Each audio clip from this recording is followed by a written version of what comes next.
privilege to be standing in front of all of you today, and slightly overwhelming looking at so many people in the audience.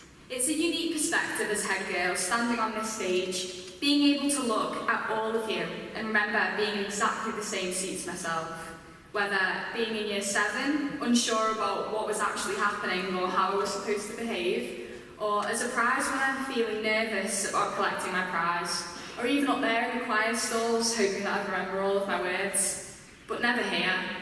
Assembly's one thing, of course, but standing up here in front of the whole school, teachers and parents, even my parents, is something entirely different, which I'm sure the past head girls would agree with.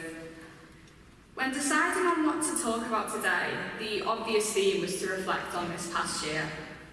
Many of you would probably rather forget 2020, I know I would, as it's been an unusual one to say the least. Nobody in this hall would ever have been able to predict what would happen and how it changed everything. This made me think about change, something we've all faced over the past year, whether it's to do with school or at home or change within the world around us, we're all aware of it. Change is something that we don't always enjoy as it can push us out of our comfort zone. However, change can also be a good thing. But today I want to ask you to think about how change has affected you and how can we deal with it? Because from my point of view, a lot has changed, both for me personally and around me. From a school perspective, we've had to change the way we learn, adapt to new technology and relearn how to socialise. Being able to mix with pupils from all age groups has been a welcome change and has helped me to feel part of our school community again. Just like you, I've had to deal with change, and at times it's been hard, but it's made me notice something. Changes, whether in school or in friendship groups or yourself personally, often makes us find the strength we have within ourselves. Having to adapt to a new way of life can often prove how determined and resilient we are. During lockdown, I didn't really know where to go from there at that moment because none of us did. But to be here, that wasn't necessarily part of the plan. But not everything goes according to plan. The plan was, well, even I didn't know that, but on the journey, things change. It's also somewhat of a tradition for head girls to reflect on their time at Merchants. If you remember my hustings video, I showed you all a picture of me on my first day at school. Whilst I was making that video, I realised myself that I'd have my last first day at school. It's been a roller coaster at times, but my year group have always found a way to make each year significant. So I'd like to share some of my highs at Merchants with you all. One of the most memorable moments was from year 7, and it was when I was in a biology lesson, about 3 days into the school year, just going about our lesson, and suddenly a bird flies into the window, an actual bird. And 7F, or 7 Fabulous as we called ourselves at the time, found that absolutely hysterical, and it was the talk of the week. Some of us still talk about it to this day, but that just proves the lasting impact that even the smallest things can have. Year 7 was both daunting but exciting at the same time, and it was a whole change in itself. It was the first time I'd ever got on a bus by myself, it was the first time I'd ever worn a tie, and the first time going to an all-girls school. And to be introduced to such a new routine at the age of 11 was undoubtedly really emotional. It brought around a whole range of emotions. But reflecting on how I felt back then, and the person that I am today, has made me realise that it was experiences like these that have shaped me into the young woman standing here today. And when I look at you now, year 7, I already know that you're going to excel throughout your time here. And if things are hard right now, I just want to tell you that it's all worth it in the long run. You're putting in so much effort now in order to build a foundation for your future, and that future looks very bright. Something I remember from year 8 was coming in on the first day and realising that we weren't actually the youngest in the school anymore.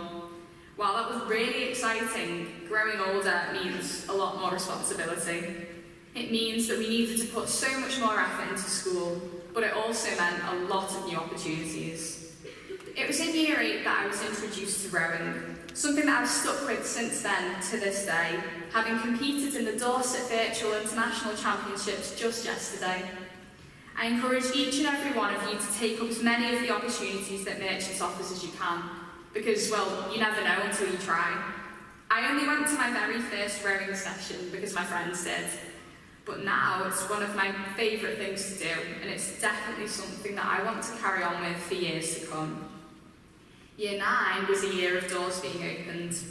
I'm sure that many of you are part of the school's combined cadet force. It's something new to a lot of us, something that the majority of us wouldn't have ever tried before, and perhaps wouldn't have even considered had we not came to Merchants. This is my 5th and final year in the CCF, and the skills I've gained from it are unparalleled. I've learned how to be a leader, how to face difficult challenges, and how to be independent. Throughout the past 5 years, I've definitely found friends for life at CCF, whom I'll forever cherish. Those people have seen me at my worst. They've seen me wake up at 6 AM at camps with little to no sleep from the night before, and they've seen me cover my face in camo cream to the point where I look like a tree. It's moments like these that will always stay with you. It's safe to say that my year group have had many. In year 10, we were split into 4 different forms. A lot of change to go through at 14 years old. However, that was the first time that I saw us all come together a lot more as a year. We were all spending lunch times in different form rooms, speaking to people in new forms that maybe we hadn't previously spoken to. These connections definitely stayed with us throughout our GCSE years. Although we can't call year 11 a full year, the short amount of time allowed me to find some true friends, those that were with me throughout my surgery, throughout my low points, and definitely the stress of mocks. After being away from school for so long, coming back into year 12 was, well, odd. We were suddenly in sixth form after what felt like a lifetime, and it was difficult to adjust to all of these new responsibilities. Looking back, I actually think that not being able to go out for lunch helped us bond more as a year. I'd sit in study periods with people that I wouldn't usually spend my time with, only to then talk a lot more, say hi in the corridor, and even look forward to weekly catch-up sessions. Entering my final year at school as head girl and building up to A-levels, I honestly didn't know what to expect. It's not always easy to have this responsibility, and you definitely learn that you can't please everyone all of the time.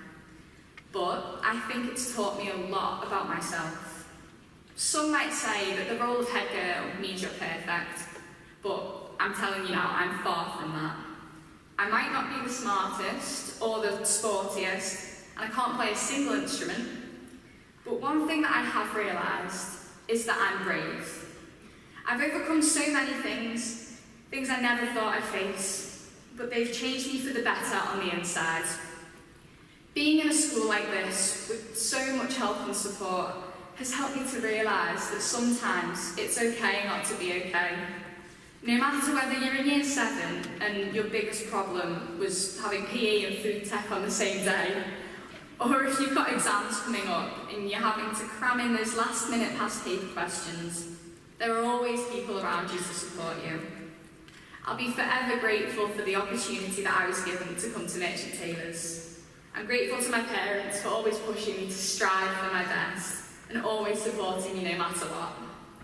I'm grateful to the people around me for helping me realise that I can do this, that I can get through the day, and that I can stand here and deliver this speech. I'm grateful to everyone in the Merchants community. And with that, I want to leave one final message. In front of me, I see future doctors, lawyers, artists, musicians, and so much more. We're all so different, but the fact that we can all pull together to get through anything, I think, is amazing. And in the words of F. Scott Fitzgerald, for what it's worth, it's never too late, or in my case, too early, to be whoever you want to be. There's no time limit. Stop whenever you want. You can change or stay the same. There are no rules to this thing.